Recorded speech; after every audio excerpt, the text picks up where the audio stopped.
Good evening. Welcome to Money Matters. I'm Charlie Shields, Wells Fargo, LLC, member CRPC. My co-host tonight is Chuck Steege, certified financial planner and a CEP, and he's from SFG Investment Advisors, Inc.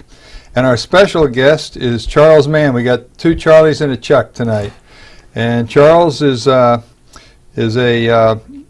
CFP and a CRPC, and he is involved with Trinity Wealth Management.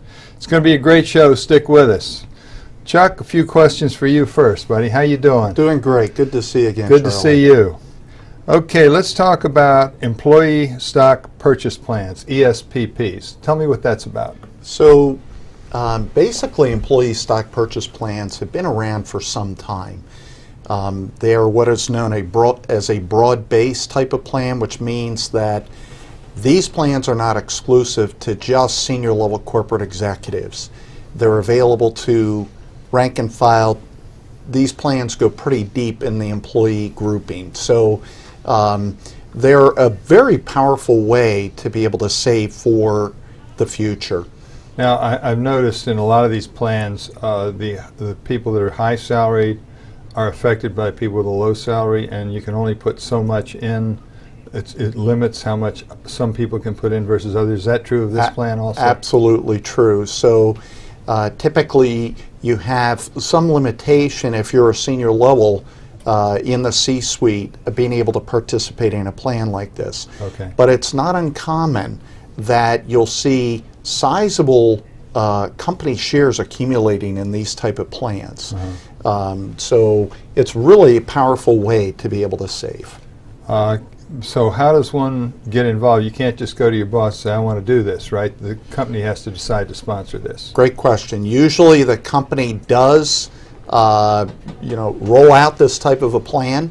They determine the employee base that's going to be able to participate in it. These type of plans are not all the same.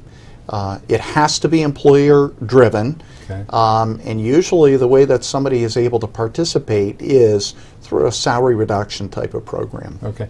And do the individuals get to choose their stocks, or is it a pot of money that is just sort of divvied up after the pot is built as one unit? How's that work? It is money that's accumulated out of their paychecks, and it is put into a reserve account essentially until typically the end of a 6-month period. At that point, then the company who administers the plan is then going to take those monies and buy the company stock itself. Okay. So therefore, the individual has to think about how much of their money is accumulating in the company they work for, and they have to think about making sure they don't get overexposed to that company. That's a very good point, absolutely. And it is only shares of the company for which they are working with. Okay. Talk about other financial planning considerations besides not getting too much of your company stock. Okay. So you made a great point just a minute ago, Charlie, about the risk that really can occur where there's too much exposure to your own company stock. That can very easily happen with an employee stock purchase plan.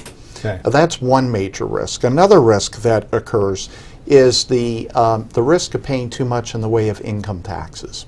So if you have a plan like this and you haven't really thought through or haven't gotten advice on how to deal with the tax implications, it's really something that we strongly recommend you do, is get with somebody who's qualified and can be able to walk you through how to deal with the complexity of taxes. Okay. Well, how are these plans treated income tax wise? What you pay your full tax rate when the money comes out generally, or? So usually these plans are set up where there's two types. There's qualified and non-qualified. A qualified type of plan is probably the most prevalent, where an employee can buy the stock at a discount. So let's say it's a 6-month period, and the company's stock is going to obviously fluctuate up and down. And along the way, the company can look at the stock price at its low point and then render you a discount of 15% when you go to buy the shares. The low point for that particular year? For that particular 6-month period. Okay. And so at that point then, that 15% is treated as a ordinary taxable income event. Okay. All right, so But it's free money, so that's not. it's a end of the world. no-brainer. Yeah. Absolutely is a no-brainer. Why wouldn't you put your money somewhere where you get a 15% automatic return on your money? Yeah, sure. Okay, what are some of the limits of the contributions?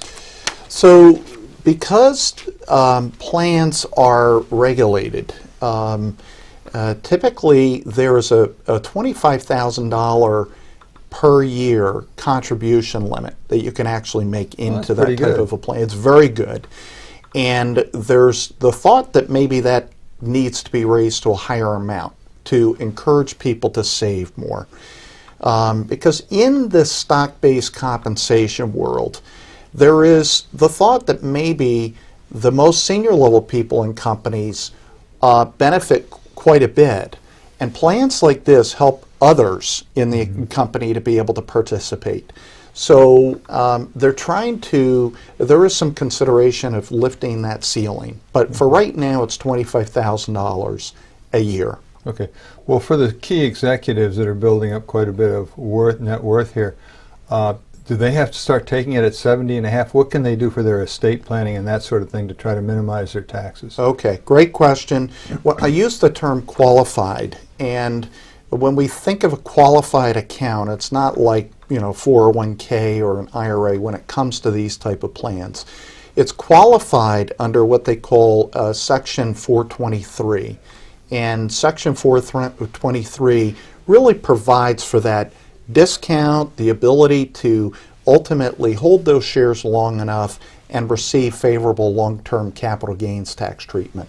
But you can wait till you're 70 and a half to start to take You it can out? actually liquidate sooner than 70 and a half. So this type of plan, you know, as long as you hold the shares long enough so that you don't get pinched into a very high tax bracket, you can actually sell those shares at any time in the open market. Okay, you talked a little bit about building periods. How's one track what those building periods are to make sure they stay on the right side of the IRS? How does that work? Building periods? Yeah, I think you said or holding periods. I'm sorry. Okay, holding periods. So minimum time you have to have it's them. a great question. So it's very easy to disqualify your shares if you don't hold the shares long enough. And typically, from the date where the purchase opportunity commences to when you ultimately sell, that should be about a 2-year period. And ideally, if you hold the shares, 1 year after purchase, then ultimately you're going to pay a long-term capital gains tax rate. You get the sense that this can be very complex if you don't get the proper advice. Most shareholders, most employees don't understand the complexities of how to deal with their employee stock purchase plans. Okay. You describe generally the terms of this ESPP, but let's talk about, is this better than a 401k, or how would you compare it for someone thinking about setting up a plan? I would say it's complementary to other forms of savings, to 401k, to IRAs, savings outside of any of those programs. So it shouldn't be the sole means to save, but it should be an ever-increasing percentage of one's savings. Okay, fair enough. Well, let me try to answer a question for one of our viewers. Harry Taylor of Spring City says, what are some advantages and disadvantages to investing in the U.S. versus overseas? And I'll take that one because you're the guy that shows people how to build up the assets, and I try to help them to know how to invest them. Well, first of all, don't time any decisions based on what we're saying here today, because this is taped. We're not accountants. We're not lawyers. You should consult with your own advisor. But having said all of that, there are times that the U.S. is a good place to put money on the margin. There are times that you should be putting it overseas. And after 4 good years in the market, without timing the market too much on what we're doing today, after 4 or 5 good years in the U.S. with sort of flat markets overseas, And when you see price to earnings ratios are lower in some places overseas, this might be a good time to move some money into international markets, especially since when you read about international markets, it's real scary. And generally, the scary place is the place to move some money. But I want all of our viewers and listeners to consult with their own advisor before they start making those kind of decisions. So if you have a question, we're going to put up a quick video to tell you how to send it in.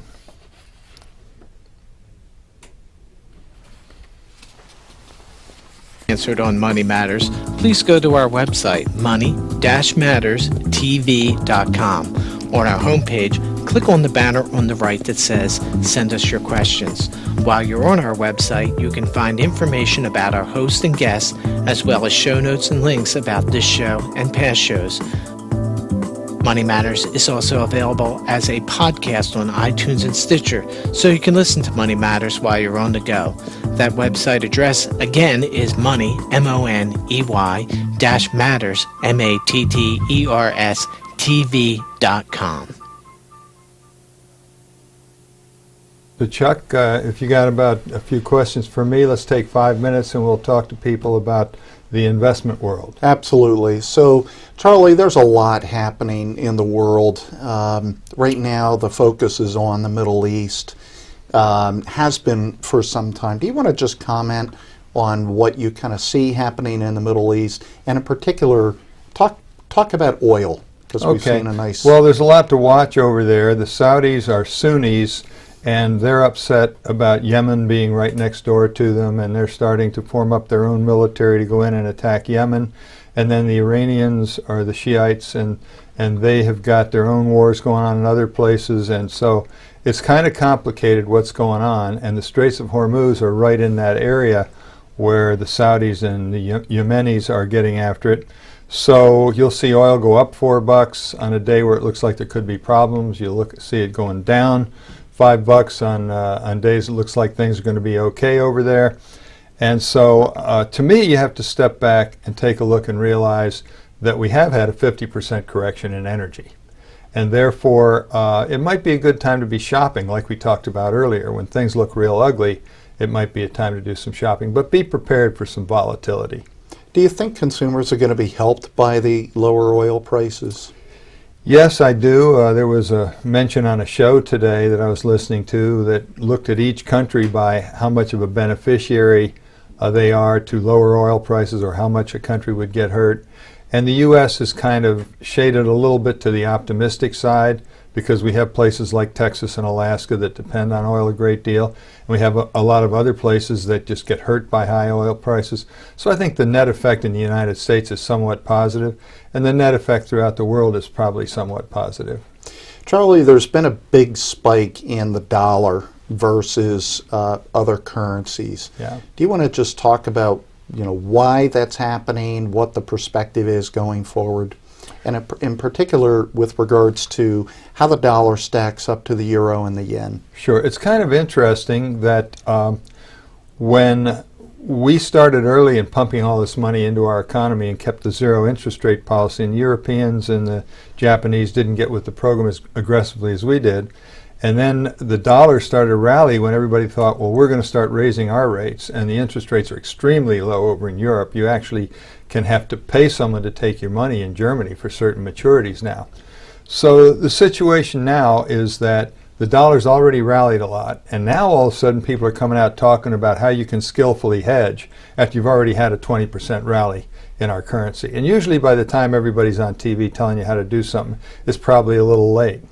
So I'm expecting things to stabilize a little bit. Maybe the dollar rallies a little more as we do our first or second interest rate hike.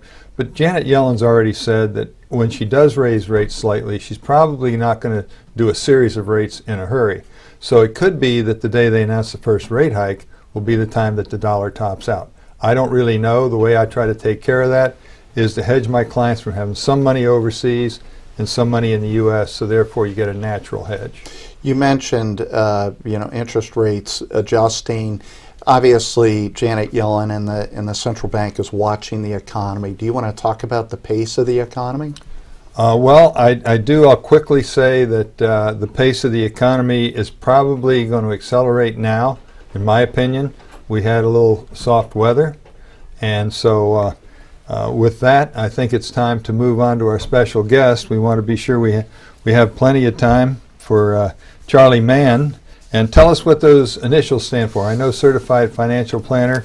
And what is the CRPC, Charlie? The CRPC stands for Chartered Retirement Planning Counselor, and so it's basically a designation that's focused primarily on retirement planning for individuals. Okay, thank you. Well, you work with Trinity Wealth Management. What do you guys do? Well, Trinity Wealth is a registered investment advisor, and basically we work with individuals that are either preparing for retirement or have just recently retired. And our mission in working with them is to try to help them become financially free so that they can spend their time doing what really brings their lives meaning and purpose. And for most people, that's not watching or worrying about their money or the financial markets or the economy. They have other things that they want to do. Sure. And so we try to implement strategies to help them do that. You do the worrying for them, right? Right, that's Okay, right, exactly. Good. That's exactly right. So, Charles, you mentioned registered investment advisor, Right. broker, and can you kind of provide some clarity as to what those differences are? Sure. So there's two basic types of financial professionals in the world today, or in the United States. One is a financial broker, and they get paid to sell a product, and there's a commission associated with the sale of that product.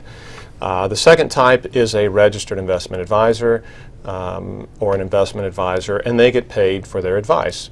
So there's no commission regardless of what the financial security instrument is. They're just paid on an advice basis. And then just to complicate things, there's people that are hybrid advisors that have the ability to do both. So I believe that when you're getting paid a commission to sell a product, I think that taints the advice based on the recommendation of that product. Because whether you try to or not, it's somehow going to influence the recommendation of that product. If you're getting paid the same amount regardless of what the financial instrument is, then it removes that conflict of interest. And so historically, I've operated primarily as a hybrid advisor, mostly doing fee business, a little bit of commission-driven business, and we decided to drop our broker-dealer affiliation and just be a fee-only advisor in order to be able to offer conflict-free advice to our clients. There's another major difference, and that is the standard that both of these different advisors are held to by the regulators. So a broker has what's called a suitability standard, and that means that the recommendations that they make have to be suitable for the client based on what they know about the client at the time. A registered investment advisor is a fiduciary, so they have a fiduciary standard, which basically means that they have to put the client's best interest before their own interest at all times, even if that means that my compensation is lower based on the recommendation that I make. So it's just a higher standard that you're held to. Thank you. What makes you guys unique versus a mutual fund manager or another money manager? Well, I think there's two basic things that make us unique. One is our financial planning process, or our wealth management process, and only about 18% of the firms out there that would call themselves financial planning firms actually do comprehensive planning.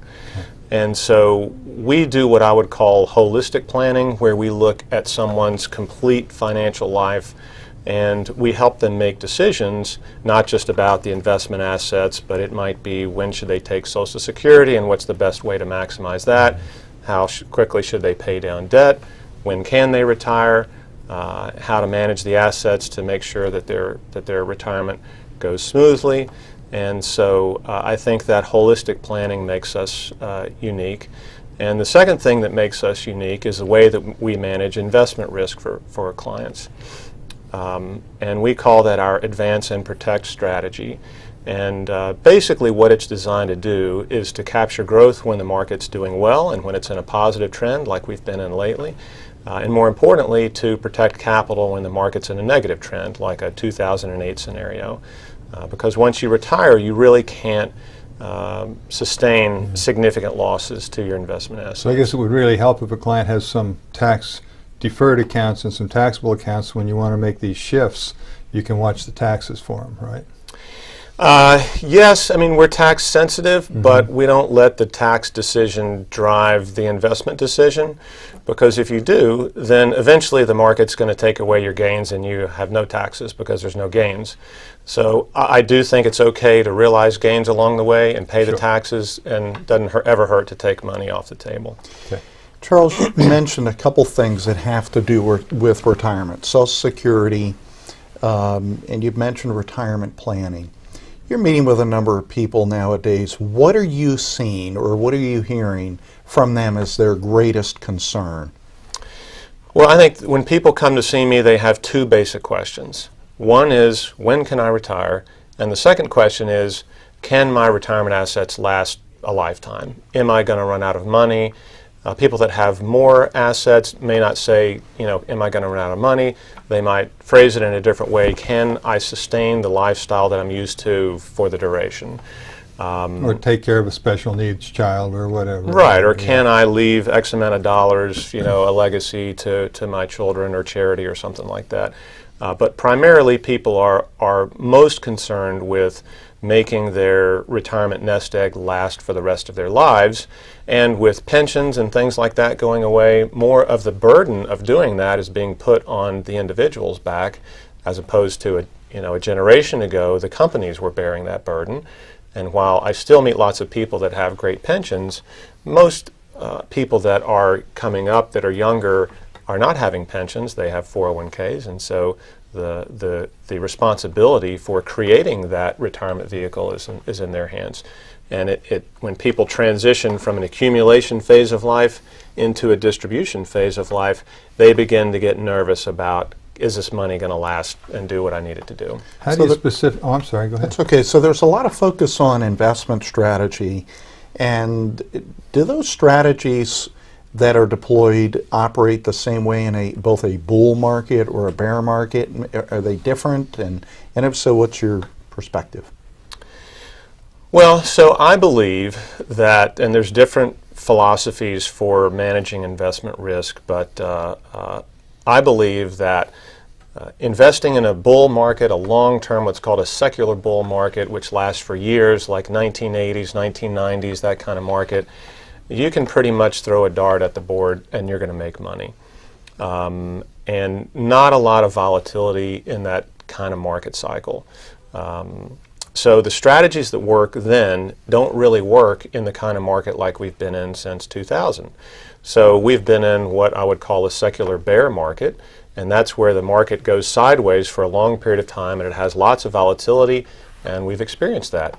And we've had two major downturns in the last 15 years.